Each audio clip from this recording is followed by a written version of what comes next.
Money is just a game, and today we are going to take a look at how each of us can become a master in his own money game. Hello and welcome. My name is Peter B, and I welcome you at My First Million, where we are achieving our financial goals together. So, I came across this concept that money is just a game, and not just one kind of game, it's a doubles game, from Patrick Bet-David several years ago, where he presented this concept in his YouTube channel, Valuetainment.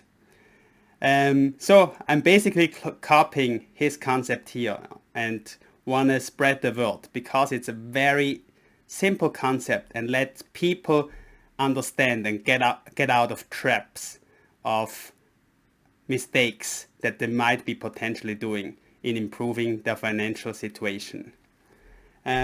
So for this thing, we only need, in order to play this game, we only need to know one thing first. Let me quickly switch over to my whiteboard. We only need to know our net worth. What's my current net worth? And how to determine what's the net worth? You simply take all your assets and subtract all the total liabilities, every liability that you're having. So assets could be a house, money on a bank account, maybe some investments in either stocks or ETFs, maybe mutual funds, or bonds that you're owning. So it could be a lot of things. For me, I would count everything as an investment that I'm either able to sell now if I need some money, or I want to keep it, but it will retain its value. I would put, as a general concept, put those into the asset bucket. Then total liability. Liabilities are everything that you own to someone else. For instance, do you have a mortgage on your house? Then the mortgage is a liability that you need to subtract from the asset value from your house.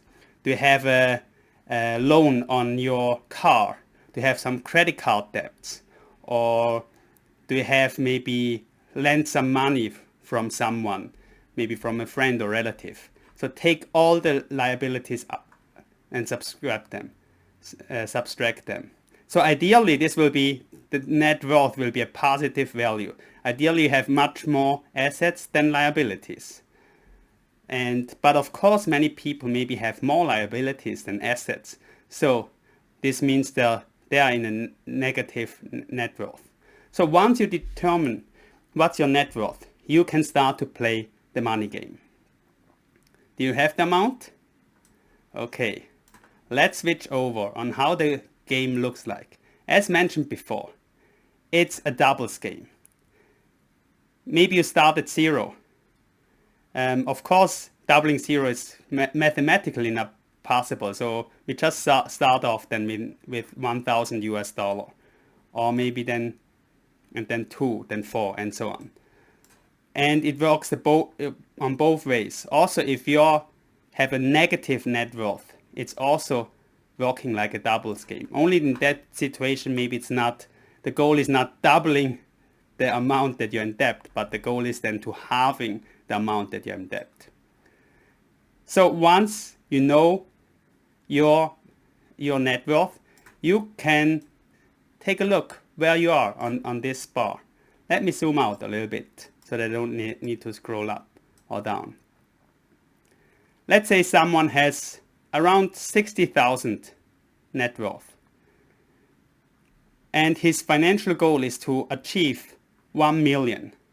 So this would mean, if he would just take a look at math, this would mean, he maybe nearly need to 20-fold his net worth.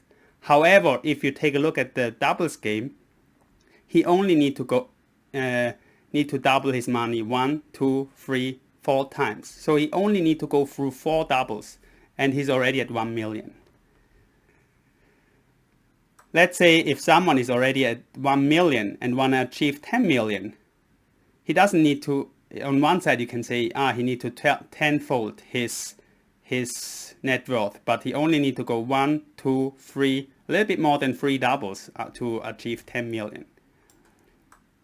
And it works the same way. If you want to go out of debt, it's not a double anymore. I said the goal should be then to halve your debt. Maybe let's say someone has 30,000 in debts.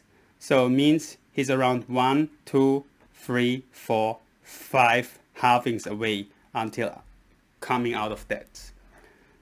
So what does this mean? How can you make use of this now once you know where in the game you are?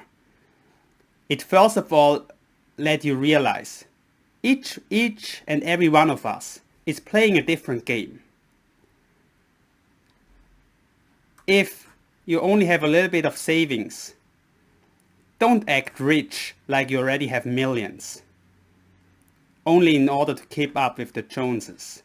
You don't need to have a nice house, a nice car if you're playing this game yet. Otherwise, it can be very painful.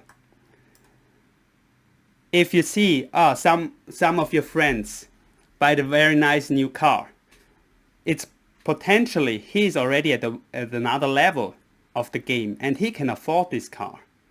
So don't be jealous, just try to keep up with him first, and then you can also potentially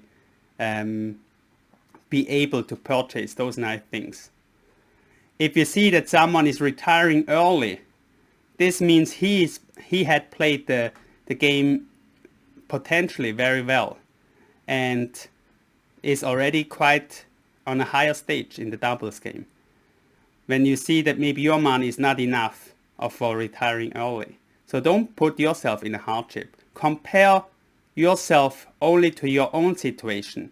And if you really want to compare your situation to people, then only to those people that are playing the same level of game that you are playing. Don't play a millionaire's game when you're still in debt. Don't play a rich man's game when you're just starting out. So the goal is to always doubling your money. And the way how to double your money is also can depend very much where you are. So at the beginning, if you're close to zero, you're still relatively close to zero. Always the question should be, how can I get the next double fast? So if you're close to zero, potentially the easiest way to get to the next double is to reduce your spendings. Just cut off a little bit of your annual spendings. Try to live a little bit more frugal, and then you see, maybe you can save a few $100s more, or $1,000 or $2,000 more per month, and then you quickly can double within a few months and take the first few steps of this ladder.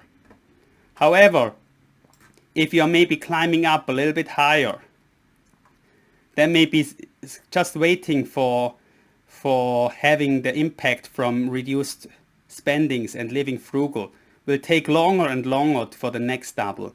In that situation, maybe you need to shift your focus more and more and into adding additional income. If you have free time, maybe the easiest way to get more additional income is to change your time for money. So maybe you can have an evening job or weekend job, or if your company allows you to work overtime and pays the overtime hours, work overtime so that you have more income. And if you can put all this additional income aside, then you can still climb up the ladder constantly. If you're climbing up the ladder more, maybe just trading time for money isn't doing the cut anymore either. So over time, you shouldn't only just trade your time for money, but you also, or instead, you should be maybe focusing on getting more money out of your time, so that your work that you're doing for a company for customer or for client is more and more valuable. So have better skill set that are better paid. Go in, plan out your career to go into a field that is better paid than you're currently in, or perform well in your company so that you can get the next promotion. Or if you're stuck in your company, maybe use your skill set and try to find a better position in another company in a similar field. So this will help you then to double again faster.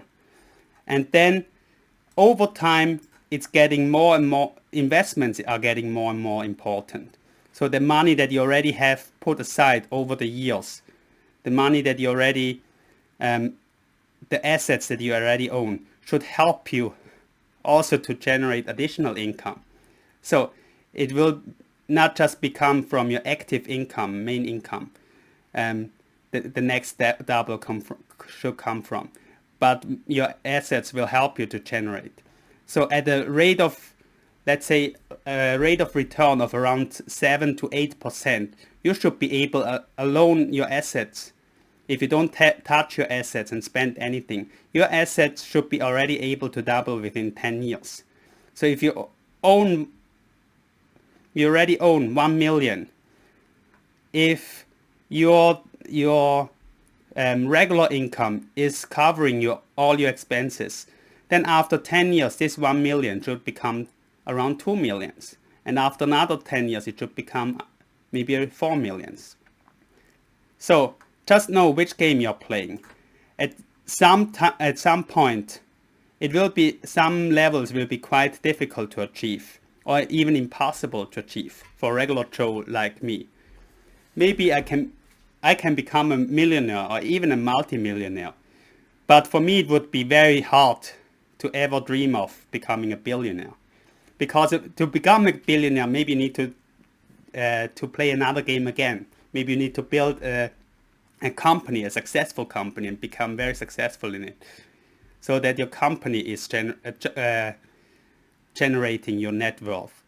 So think of where you are in the game. It also goes to the other side. If you only have a little bit of debt, maybe saving more, spending less, can bring you out of debt pretty quickly. If you have a little bit more debt, maybe you need to add additional hours and additional income to get out of debt and live frugally at the same time. And if you have a lot of debt, you're maybe in a worse situation and need to see what can you do to tackle those debt first. So everyone is playing his own game, and make sure in the future that you are playing your game. Don't compare yourself with other people who are not playing at the same level like you.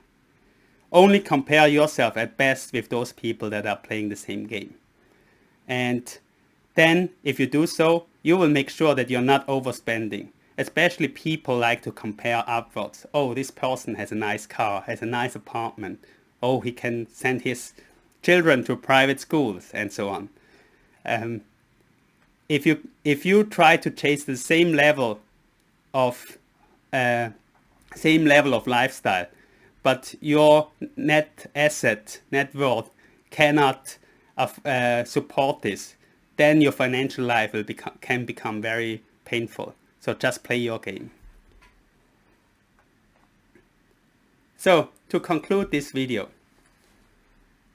which game are you playing, and do you already have a strategy in mind how you can make the next double as fast as possible? Please write down in the comments below how you are planning to achieve your next double. What is the main driver for your next double? For me personally, it's a combination of trying to get a higher income and investments. So both of those aspects are currently helping me on my game for the next double. I look forward that you can reach your next double soon. And I look forward to see you succeed financially. Thanks a lot for joining us today, and I look forward to see you sometime soon.